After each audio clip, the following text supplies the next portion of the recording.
subscribe my channel. ಎಲ್ಲರಿಗೂ ನಮಸ್ಕಾರಗಳು. ಇಂದಿನ ವಿಡಿಯೋದಲ್ಲಿ ನಾವು 8ನೇ ತರಗತಿಯ ಕನ್ನಡ ವಿಷಯದ ಭಾಗ 2ರಲ್ಲಿನ 7ನೇ ಪದ್ಯವಾದ ವಚನಾಮೃತ ಎಂಬ ಪದ್ಯದ ಪ್ರಶ್ನೋತ್ತರಗಳನ್ನು ತಿಳಿಯೋಣ ಮಕ್ಕಳೇ. ಈ ಪದ್ಯದಲ್ಲಿ 4 ಜನ ವಚನಕಾರರ ವಚನಗಳನ್ನು ಬರೆಯಲಾಗಿದೆ. ಅಲ್ಲಮ ಪ್ರಭು, ಇವರ ಕಾಲ 12ನೇ ಶತಮಾನ, ಸ್ಥಳ ಶಿವಮೊಗ್ಗ ಜಿಲ್ಲೆಯ ಶಿಕಾರಿಪುರ ತಾಲೂಕಿನ ಬಳ್ಳಿಗಾವಿ, ಇವರ ಅಂಕಿತ ನಾಮ ಗುಹೇಶ್ವರ. ನಂತರ ಆಯ್ದಕ್ಕಿ ಮಾರಯ್ಯ, ಸಾಮಾನ್ಯ ಶಕವರ್ಷ 1160, ಸ್ಥಳ ರಾಯಚೂರು ಜಿಲ್ಲೆಯ ಅಮರೇಶ್ವರ, ಇವರ ಅಂಕಿತ ನಾಮ ಅಮರೇಶ್ವರ ಲಿಂಗ.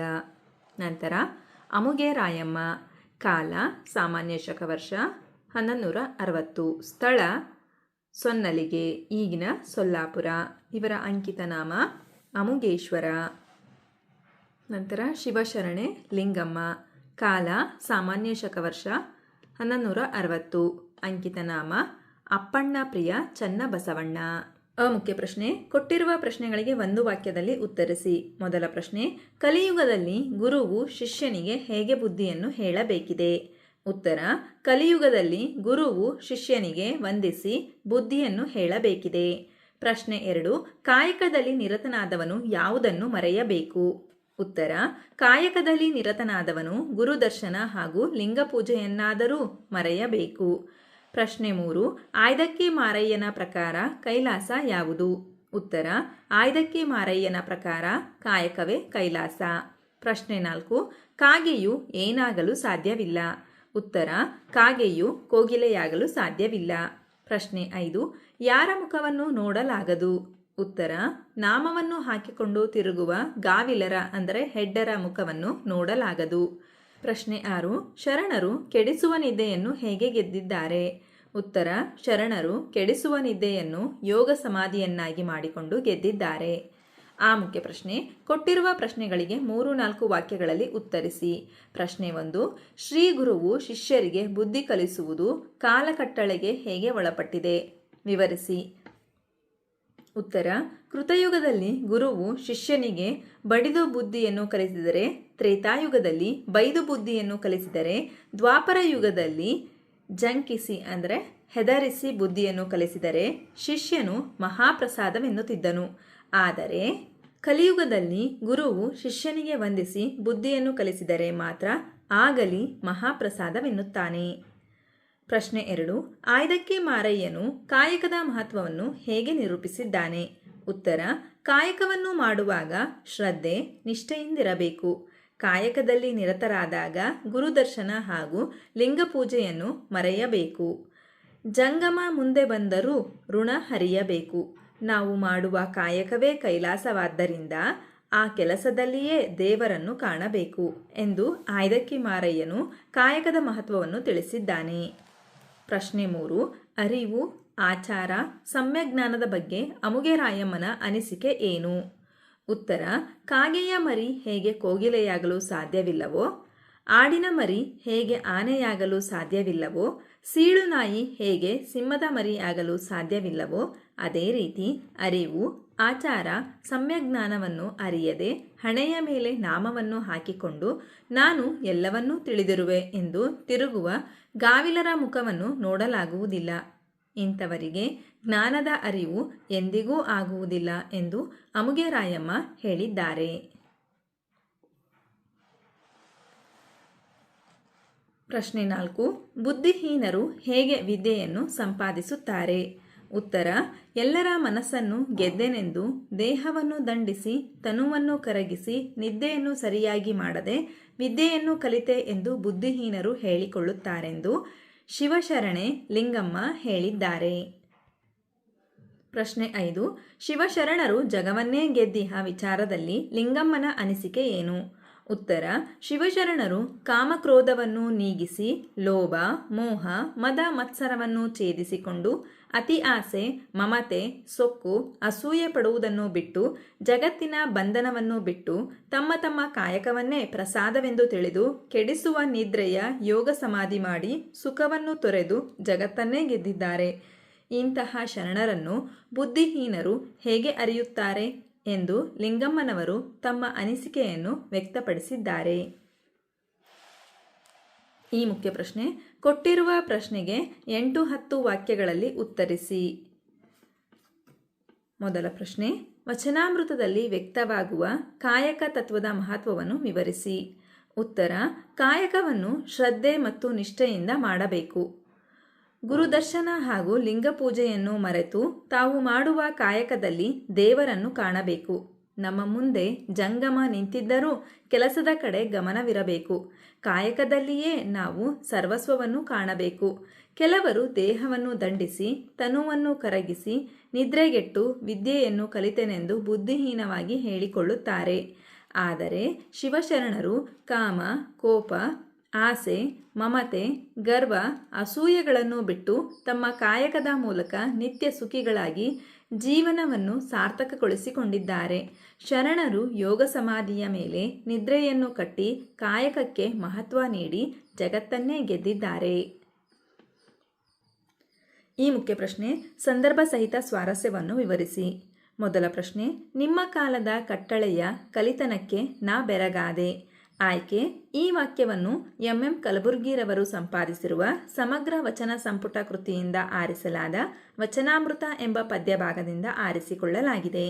ಸಂದರ್ಭ. ಕೃತಯುಗ, ತ್ರೇತಾಯುಗ, ದ್ವಾಪರ ಯುಗದಲ್ಲಿ ಗುರುಗಳು ಶಿಷ್ಯರಿಗೆ ಬುದ್ಧಿಮಾತುಗಳನ್ನು ಹೇಳಿದರೆ ಮಹಾಪ್ರಸಾದವೆಂದು ಸ್ವೀಕರಿಸುತ್ತಿದ್ದರು.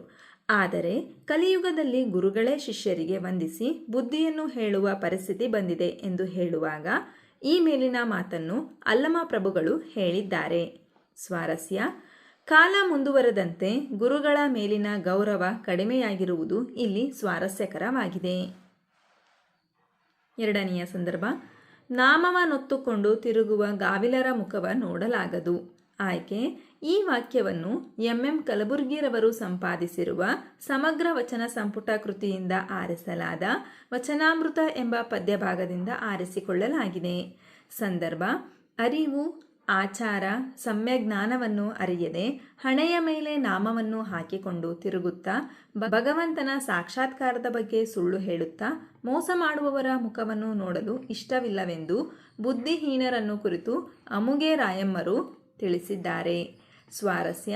ಸುಳ್ಳು, ಮೋಸ, ವಂಚನೆಯಿಂದ ಉತ್ತಮ ವ್ಯಕ್ತಿತ್ವವನ್ನು ಹೊಂದಲು ಸಾಧ್ಯವಿಲ್ಲವೆಂಬುದೇ ಇಲ್ಲಿ ಸ್ವಾರಸ್ಯಕರವಾಗಿದೆ. ಪ್ರಶ್ನೆ 3. ಜಂಗಮ ಮುಂದೆ ನಿಂತಿದ್ದಳು ಹಂಗು ಹರಿಯಬೇಕು. ಆಯ್ಕೆ. ಈ ವಾಕ್ಯವನ್ನು ಎಂ ಕಲಬುರ್ಗಿರವರು ಸಂಪಾದಿಸಿರುವ ಸಮಗ್ರ ವಚನ ಸಂಪುಟ ಕೃತಿಯಿಂದ ಆರಿಸಲಾದ ವಚನಾಮೃತ ಎಂಬ ಪದ್ಯಭಾಗದಿಂದ ಆರಿಸಿಕೊಳ್ಳಲಾಗಿದೆ. ಸಂದರ್ಭ. ವ್ಯಕ್ತಿಯು ಕಾಯಕವನ್ನು ಶ್ರದ್ಧೆ, ನಿಷ್ಠೆಯಿಂದ ಮಾಡಬೇಕು. ಗುರುದರ್ಶನ, ಲಿಂಗ ಪೂಜೆಯನ್ನು ಮರೆತು ಹಾಗೂ ಜಂಗಮನೇ ಮುಂದೆ ಬಂದು ನಿಂತರೂ ಮನಸ್ಸನ್ನು ಬೇರೆ ಕಡೆ ಹರಿಸದೆ ಕಾಯಕದಲ್ಲಿಯೇ ದೇವರನ್ನು ಕಾಣಬೇಕೆಂದು ಆಯ್ದಕ್ಕಿ ಮಾರಯ್ಯರು ತಿಳಿಸಿದ್ದಾರೆ. ಸ್ವಾರಸ್ಯ. ಮನುಷ್ಯನು ಕಾಯಕಕ್ಕೆ ಪ್ರಮುಖ ಸ್ಥಾನ ನೀಡಿ ಕಾಯಕದಲ್ಲಿಯೇ ಸರ್ವಸ್ವವನ್ನು ಕಾಣಬೇಕೆಂಬುದು ಇಲ್ಲಿ ಸ್ವಾರಸ್ಯವಾಗಿದೆ. ನಾಲ್ಕನೆಯ ಸಂದರ್ಭ. ಕಾಯಕವನ್ನೇ ಪ್ರಸಾದ ಕಾಯಕ ಮಾಡಿ ಸಲಹಿದರು. ಆಯ್ಕೆ. ಈ ವಾಕ್ಯವನ್ನು ಎಂ ಕಲಬುರ್ಗಿರವರು ಸಂಪಾದಿಸಿರುವ ಸಮಗ್ರ ವಚನ ಸಂಪುಟ ಕೃತಿಯಿಂದ ಆರಿಸಲಾದ ವಚನಾಮೃತ ಎಂಬ ಪದ್ಯಭಾಗದಿಂದ ಆರಿಸಿಕೊಳ್ಳಲಾಗಿದೆ. ಸಂದರ್ಭ. ಶಿವಶರಣರು ಜೀವನವೆಂಬ ಪಾಠಶಾಲೆಯಲ್ಲಿ ಅರಿಷಡ್ವರ್ಗಗಳನ್ನು ನಿಗ್ರಹಿಸಿ ತಮ್ಮ ಕಾಯಕದ ಮೂಲಕ ದೇವರನ್ನು ಕಾಣುತ್ತಾ ನಿತ್ಯ ಸುಖಿಗಳಾಗಿ ಕಾಯಕವನ್ನೇ ಪ್ರಸಾದ ಕಾಯಕವನ್ನಾಗಿ ಮಾಡಿಕೊಂಡಿದ್ದರು ಎಂದು ಶಿವಶರಣೆ ಲಿಂಗಮ್ಮ ತಿಳಿಸಿದ್ದಾರೆ. ಸ್ವಾರಸ್ಯ.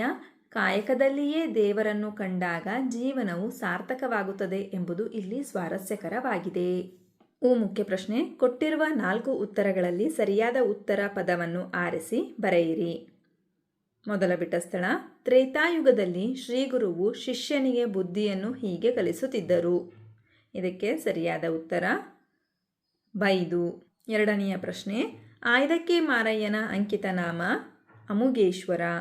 ಮೂರನೆಯ ಪ್ರಶ್ನೆ. ಕೋಗಿಲೆ ಪದದ ತದ್ಭವ ರೂಪ ಕೋಕಿಲ. ನಾಲ್ಕನೆಯ ಪ್ರಶ್ನೆ. ಜಂಗಮ ಪದದ ವಿರುದ್ಧಾರ್ಥಕ ಪದ ಸ್ಥಾವರ. ಐದನೆಯ ಪ್ರಶ್ನೆ. ತನುವ ಕರಗಿಸಿ ಕಾಯ ಮರುಗಿಸಿ ವಿದ್ಯೆಯನ್ನು ಕಲಿತಿಹೆ ಎನ್ನುವವರು ಬುದ್ಧಿಹೀನರು.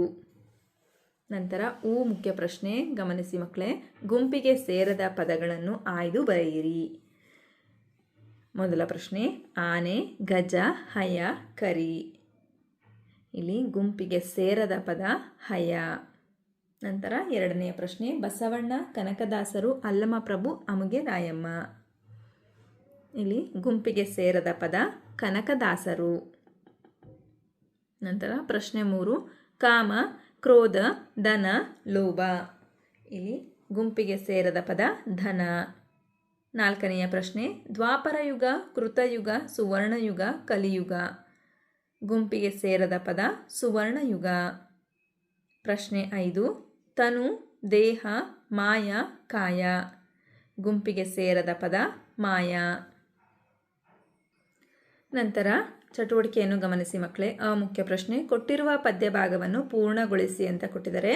ಕಾಯಕದಲ್ಲಿ ನಿರತನಾಡೆ, ಗುರುದರ್ಶನವಾದಡು ಮರೆಯಬೇಕು, ಲಿಂಗ ಪೂಜೆಯಾದಡು ಮರೆಯಬೇಕು, ಜಂಗಮ ಮುಂದೆ ನಿಂದಿದ್ದಡು ಹಂಗ ಹರಿಯಬೇಕು, ಕಾಯಕವೇ ಕೈಲಾಸವಾದ ಕಾರಣ ಅಮರೇಶ್ವರ ಲಿಂಗವಾಯಿತಾದಡು ಕಾಯಕದೊಳಗು. ನಂತರ ಎರಡನೆಯ ಪದ್ಯದ ಭಾಗ, ಕಾಗೆಯ ಮರಿ ಕೋಗಿಲೆಯಾಗಬಲ್ಲುದೆ, ಆಡಿನ ಮರಿ ಆನೆಯಾಗಬಲ್ಲದೆ, ಸೀಳುನಾಯಿ ಸಿಂಹದ ಮರಿಯಾಗಬಲ್ಲದೆ, ಅರಿವು ಆಚಾರ ಸಮ್ಯಜ್ಞಾನವರಿಯದೆ ನಾಮವ ಹೊತ್ತುಕೊಂಡು ತಿರುಗುವ ಗಾವಿಲರ ಮುಖವ ನೋಡಲಾಗದು ಅಮುಗೇಶ್ವರ. ನೀವು ಸಹ ಇದೇ ರೀತಿ ಪದ್ಯದ ಭಾಗಗಳನ್ನು ಪೂರ್ಣಗೊಳಿಸಿ ಮಕ್ಕಳೇ. ಹಾಗಾದರೆ ಈ ಪದ್ಯದಲ್ಲಿ ಬಂದಿರತಕ್ಕಂತಹ ಎಲ್ಲ ಪ್ರಶ್ನೆಗಳಿಗೆ ನಿಮಗೆ ಉತ್ತರ ಲಭಿಸಿದೆ ಅಂತ ನಾನು ಭಾವಿಸ್ತಾ ಇದ್ದೀನಿ. ಧನ್ಯವಾದಗಳು. ನಮ್ಮ ವಿಡಿಯೋ ಇಷ್ಟವಾದಲ್ಲಿ ಪ್ಲೀಸ್ ಸಬ್ಸ್ಕ್ರೈಬ್ ಮಾಡಿ, ಲೈಕ್ ಮಾಡಿ, ಶೇರ್ ಮಾಡಿ, ಪ್ರೋತ್ಸಾಹಿಸಿ.